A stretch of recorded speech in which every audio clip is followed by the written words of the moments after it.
journey on the road of addiction started when I was 19 years old.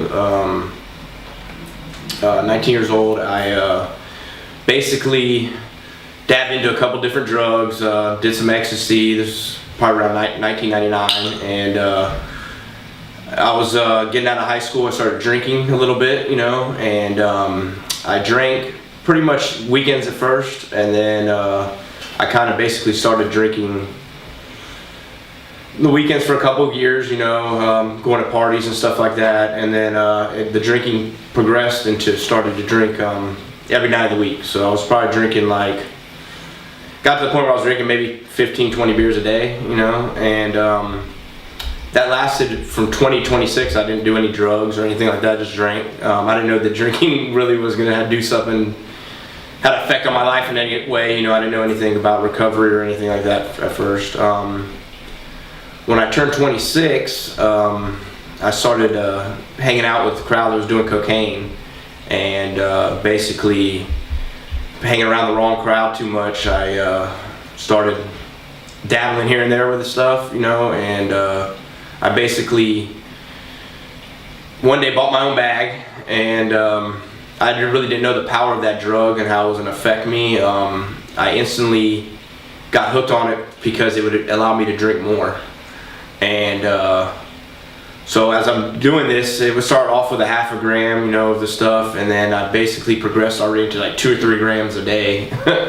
And it was only for the purpose of me drinking, because I could drink more. And the actual cocaine addiction from 26 to 29, pretty much just, I didn't really drink after halfway through that. I was just doing cocaine, and it really affecting my life. I didn't really know the power of that drug. I was living life for the drug. My addiction is, I'm a binger, so I use for multiple days without sleep and stuff like that. But yeah, I went to rehab. My first rehab I went to was Turning Point in Tampa. I was 29 years old. It was real expensive, so I did a 30-day program, and during 30 days I learned a lot of stuff, AA stuff about addiction, stuff like that, and basically just try to keep my thoughts, that they say that your thoughts, you have to change your whole lifestyle and stuff like that. And I basically thought to myself, well, it sounds like a good idea. I don't want to be on cocaine anymore. And I basically stayed sober after I got out of there for about 8 months, doing the agenda that they gave me to do, and it was working for a while. And my wife at the time was pregnant with our second child, and I had a 1.5-year-old. So it was like the stress of that ended up catching up to me. I was overwhelmed, and as soon as I picked up a beer and went back to drinking a beer, everything took off again, and I was bound down this road again doing cocaine. And I ended up burning a hole in my nose, probably halfway, maybe 29 and a half. I remember it was in the summer, it was October actually, where things started doing painful. It was painful to do it, but through this addiction that I really didn't, the pain didn't stop me from doing the drug. And it's very, very crazy to I sit back and see that now, that I was just having to go to work at 7 o'clock in the morning, going to bed at 6:30, trying to get 30 minutes of sleep, nose is burning to death. It started affecting my jobs. Before I could maintain, even though going through cocaine addiction before, I would always maintain going to work. Started now that I've started living life really fully about drugs. And one day I decided to take this Molly substance, and I was trying to self-medicate myself from the pain in my nose. And I thought cocaine addiction was bad, but drug addiction just takes you to another level, and I just started doing this stuff. It was an upper, so I'm used to doing uppers, never really did downers. And I started doing it, and at first it would be, I could get 4 or 5 pills, and that would satisfy me through the day. I would still do cocaine with the pills. I would say probably about into 6 months of doing the Molly, I pretty much got my life taken over by that now. So I was in a bad situation. I remember the summer before last summer, I was to the point where maybe lost 55 pounds. It was actually worse than last summer. I guess once your body, to me, I knew I had to get out of it somehow. I knew that I couldn't keep going, I was gonna die. I mean, I felt death in me. It was this miserable life, taking away time from my children, my family. I was not the same person anymore. So I think it was around this year, it was actually July, I checked myself into PAR of Largo, and I did 60 days inside there. And another AA program, which I knew about AA from before. They took us to meetings every day. We did, classroom stuff. I guess the problem with I always thought with AA is they always tell you that you're an addict, and they give you all these lists of things that you have to do, and my ego just didn't go along with that stuff, So I always wanted to be, what am I going to do without drugs in my life? There's a big void to fill, And I guess it was like 2 weeks after I got out, once again I decided I could drink, and I figured out that drinking was not going to satisfy me anymore like it used to, so then I immediately went back into taking Molly. And within the 3 months of me taking this Molly, it felt like an eternity, like I've been, just so bad off, and the progression just went so worse that, I'm lucky I didn't die. I mean, I found out my mom and dad, from stealing from them, doing all these bad things in life. My parents gave me a chance to try to come to Golf Breeze Recovery. They found it and everything. I had no idea, but I was willing to change because the change was something I needed. I mean, I couldn't live life like that anymore. It was going in a dead road every time I tried to pick up. Every time I grabbed the beer or alcohol, alcohol used to fill voids for me. It used to do what drugs didn't do, because I was never doing drugs, so I always wanted to go back to that. Alcohol was a safe zone for me because I was functional during alcohol drinking. I didn't miss work. I was always on time. I had a lot of friends associated with drinking. Pretty much, I guess it was a group of people that I was around always drank. So I tried to accept to be social drinker, which I didn't realize what the drugs brought to that table. That the alcohol was never enough for me anymore because I already progressed past alcohol.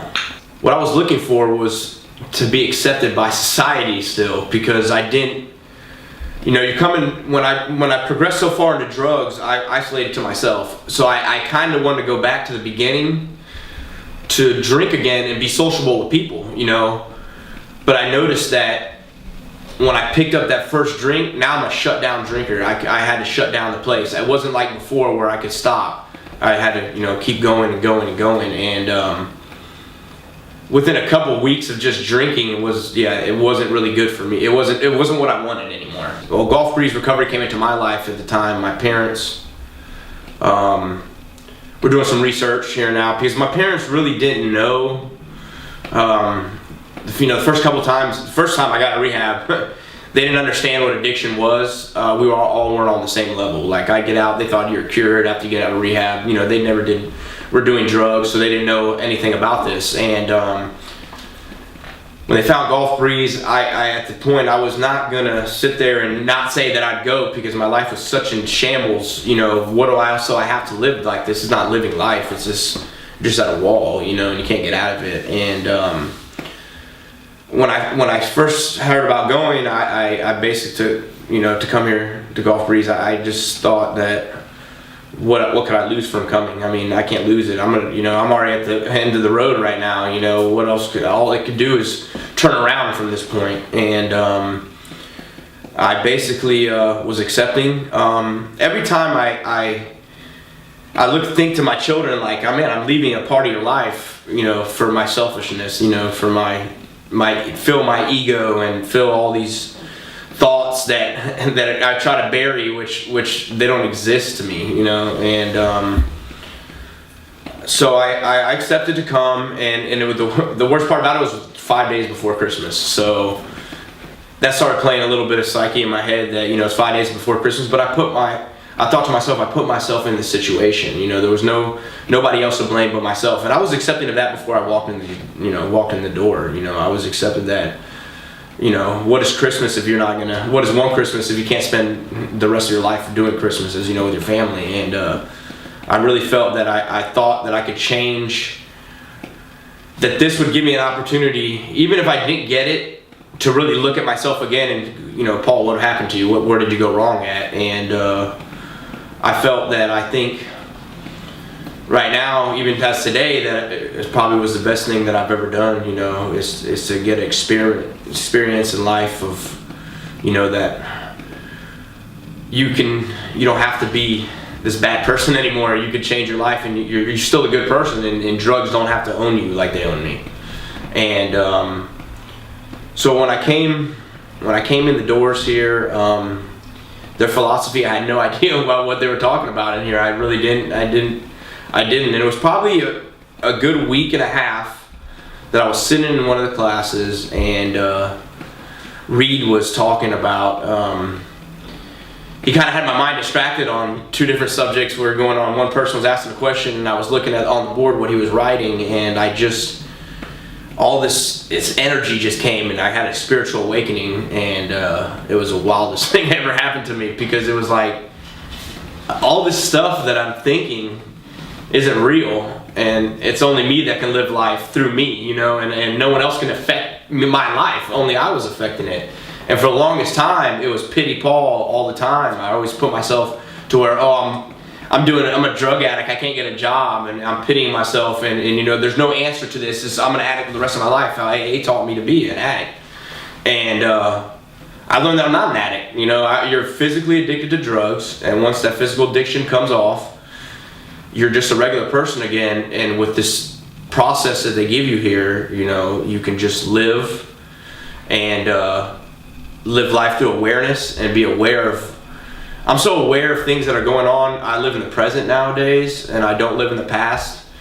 Even being experienced and being in rehab, you know, it's a little safe zone, you know, but when you get out, you don't have to live life like you were. You know, there's another option, and the option is to listen and try it. And I don't think if I would have had the heart, my heart was always telling me that I wanted to do it. My mind was always telling me don't do it, you know. And I think that the reason the spiritual awakening happened so hard for me is that once I got this ego to blow up and get out, you know, that I was able to start living life that day. It's like I don't even think about doing drugs anymore. You know, I don't have to think about being a drug addict my whole life. I don't have to have AA tell me that I'm not gonna. I got a listed set of rules that I got to follow every day, and that's my biggest problem is that I had so much ego that I didn't want to listen to anybody else's plan. I want to listen to my own plan and create my own life. And I learned here that, you know, I can do that, but there's some things I have to do before that can happen. You know, there's a process to this, but there is hope. My first thing inside of getting this was like, you just want to go help other people and live a humble life, you know, and this technique is it doesn't have to do with drugs, you know. I live life now day to day, which before was all chaotic, but if you can just take yourself aside from the whole that, you know, you're in on drugs and have one insight, you know, just to think that it's not just the drugs, but like when you live life, you know, it doesn't have to be so stressful. It's what we all make of life. And for me, and really for anyone else that wants to, you know, come and experience this, I've been where people have been at. You know, I've been down that road of darkness, and I'll be honest with you, I didn't believe that I was ever going to live life fully again. I thought that it was over for me, and today I can live life and go out and try to spread this to other people and help them understand, or even if I can't help them understand, that we all can live, even on this world, you know, the planet, we could all be better people, and have such different views of life than just have one view of being in your head all day long and suffering and suffering and suffering. Because when I was there, I never thought that this would end, you know, the suffering will never end, and now I don't live like that anymore. You know, like I said before, drinking was I wanted to be on drinking the beer to be social with people, but I found out that it was just the state of mind I was in that I thought that way, and it was not a real thought. You know, you don't have to live off of thoughts or project the future that your life's over. I believe if you live in the present, you know, all I can do is live in the present and try to be humble, and by doing that, I believe that your life will get better. I mean, they say the universe, you know, if you're going against the universe and things are going to be bad for you. So when I was using and thinking like that, things were always bad. There was never a good time because I was making everything bad. But to meet people, it didn't take my social ability to talk away from me. It didn't take my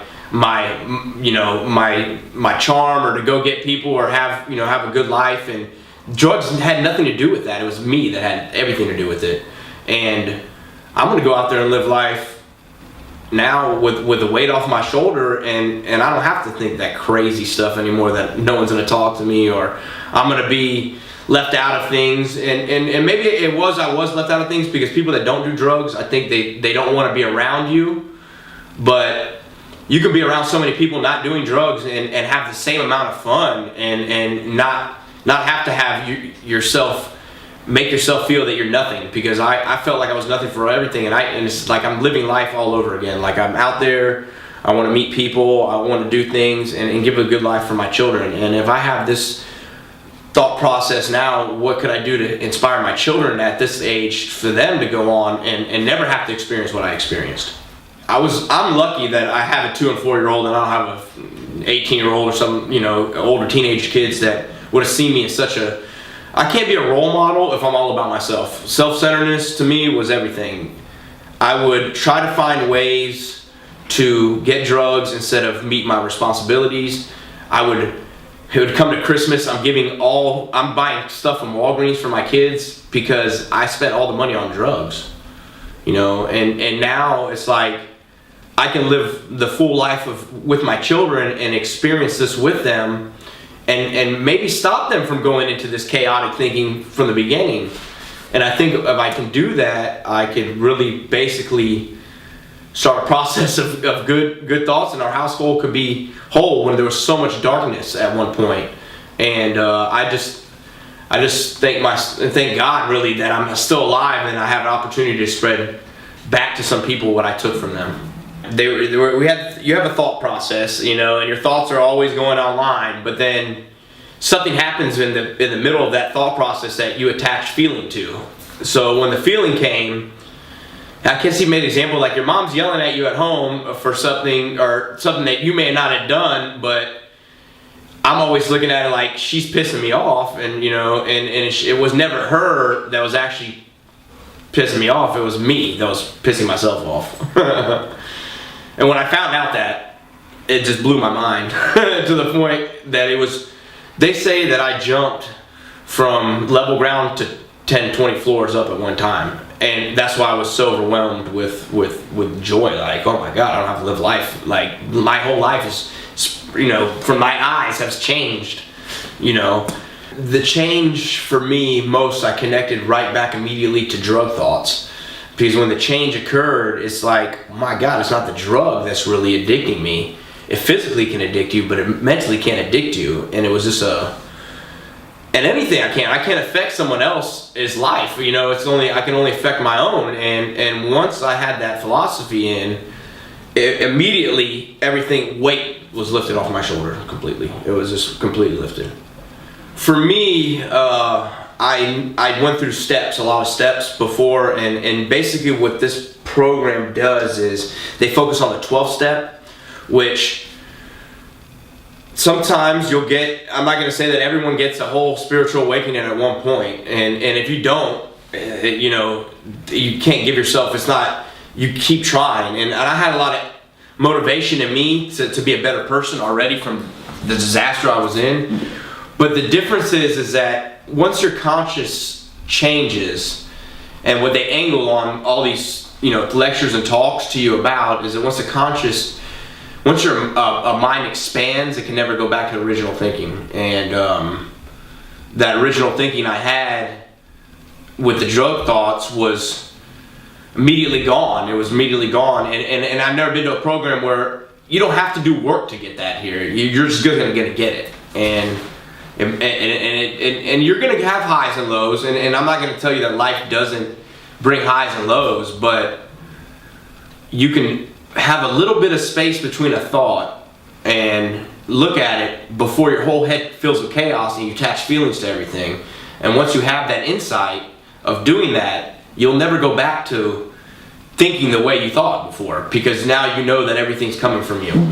To anybody that's gonna come, or anybody that's had this experience, it's really what you make of life, and it all comes from you. It's what you make of life. If you want to have a good, healthy life and be free, not a slave to a drug anymore, and want to really focus on this and think your life can change, I think this is the best place to be, because for me, it was the best place to be at the time I was. I don't think if I would have came here that I would ever got this insight, and I may not have made it. I may have been in that struggling. For me, I was such a heavy addict, my road was ending, and that's where it was going to be, death. And I wouldn't want to leave 2 children behind without a father.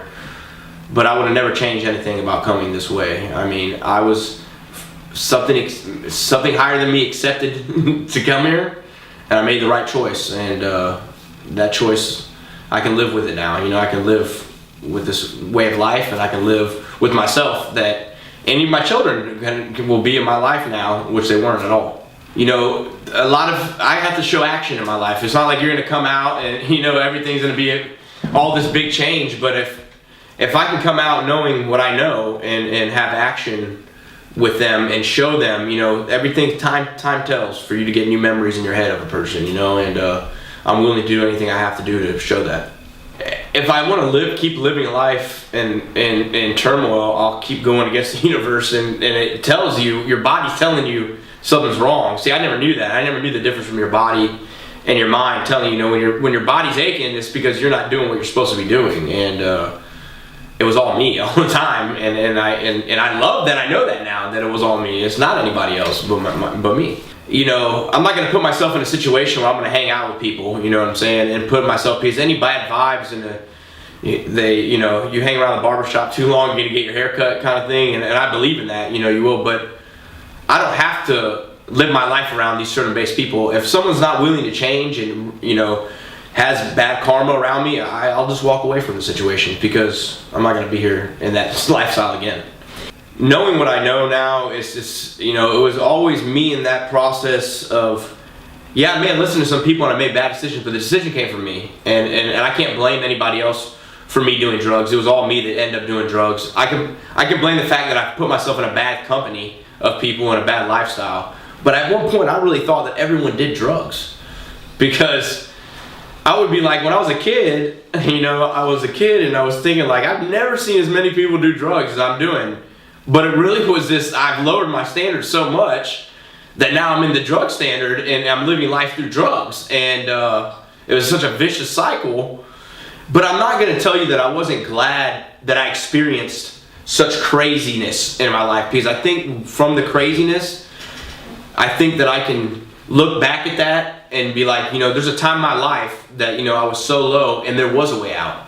And I can give people the answer to where to go to get the way out of that, and that's, experience that. It was a real bad experience, but for me, it taught me a lot, and I've learned a lot from what not to do. If you're living in your head and everything comes to you, if everything's coming in, it's all created by you. You're the answer to all your problems. And by gaining awareness to that, it's one step towards change, because awareness is everything. And if we're aware that we cause our own problems and that we can only fix us and not anybody else, then it's one step to being greater. You probably wouldn't recognize who I was, from before. I was selfish, thief. I wasn't raised to be a thief or anything like that. This is what drugs took me to. And I probably wanted to give the time of the day to talk to anybody else, and because it was only my suffering, and no one could suffer worse than me, and that's just what it was. And to be humble, to think humble now, and to try to be humble, I've just completely changed. It's like night to day. It's like night to day, and I want to help people instead of hurt people.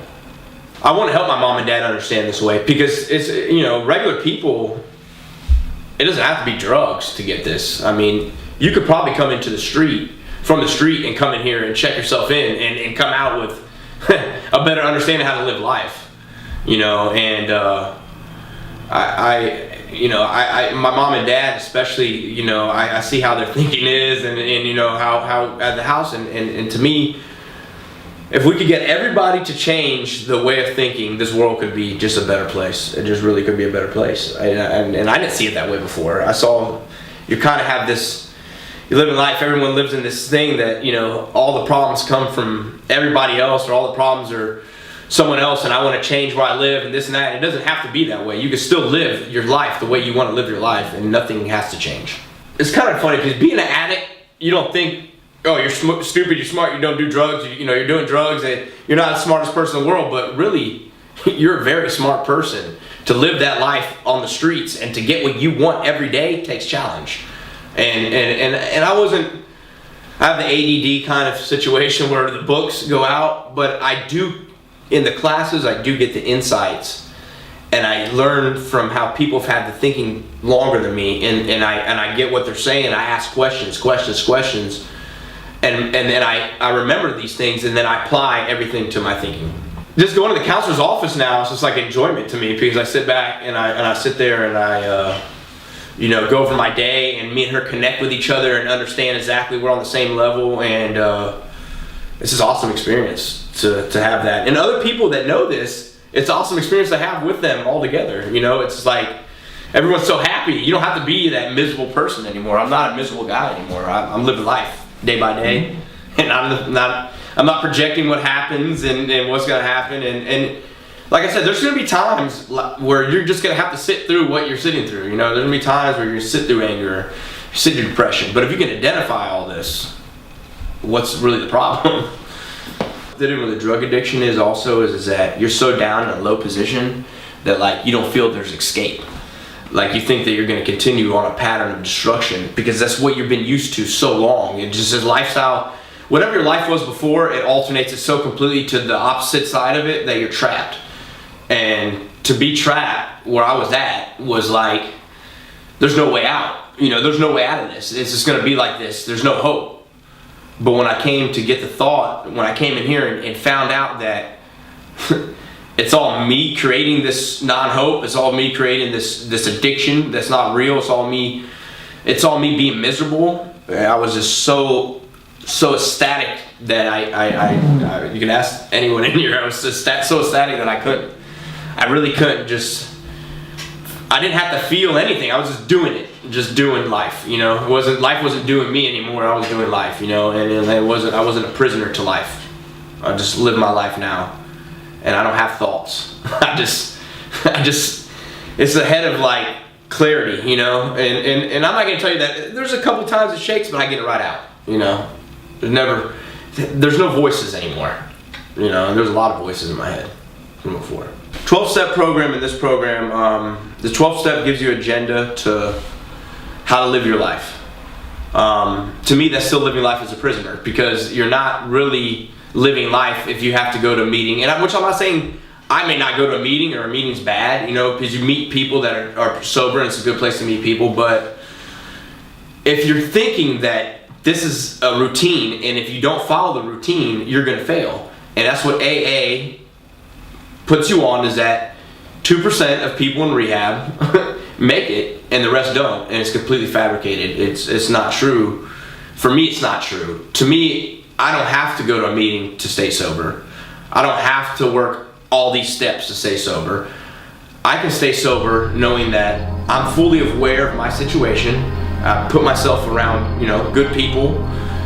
But not even that. It's just I don't have to follow an agenda. I follow my own agenda, and I create my own agenda as it goes. So I don't have pressure to be clean, because there's no being clean. It's just doing it. You know, there's 12 steps. Like, you have a sponsor, you're doing this. If you don't call somebody, you work all day. You're thinking of all these things you have to do, which to me was a controlling factor. That your ego, if you're not understanding, aware of ego, your ego's not going along with that. I mean, you may want to be clean, but how long can you last on an agenda?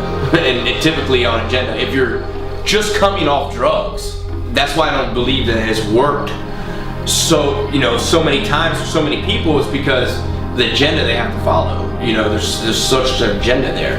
It is only you. Either you want to stay clean or you don't want to stay clean. And my suggestion, if you come here, is because you really are in that dark hole and you really want to be clean. Because if you can come and sit down and learn something and try to manipulate something, it doesn't hit you the way it needs to hit you. It's a willing heart change. And I really want to change in my life. I don't want to be a prisoner to anybody, and not need to a drug, to a substance especially. I don't want to not be there for my kids. I don't want to die before my parents. I mean, I want to be able to live life at the fullest. And this, compared to AA, like I said, if you fail, they want to consider that you drank, go pick up another white chip, you're going to keep failing that way. This way, there's no going back. It's all you. And if you can do it for, you do it for yourself, and there's nobody to blame. It's only on you. In my experience with the body to the mind, when I was in AA programs, I would always have to take antidepressants here or there, taking medications to fix your brain. So that's what they say. Your brain heals itself, from what I'm told, and yeah, you do have bad thought process, coming in from drugs to create chaos in your life, and eventually that will go away.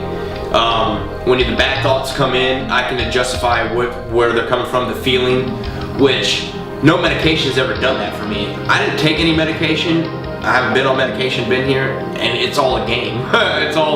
It's all what you think you need. If someone tells you you need medication, you're going to believe that person. Doesn't factor mean that's true. If you believe in yourself and believe that you can fix yourself, and once you know this, it is yourself. You're living through yourself, which, yeah, your body is going to tell you that that you're doing something wrong, and you can actually feel that now. You can feel that body and mind connection, which before you didn't know. You're just back and forth bouncing. So there is no medication. You don't need medication. My suggestion is to get off everything you're on and come out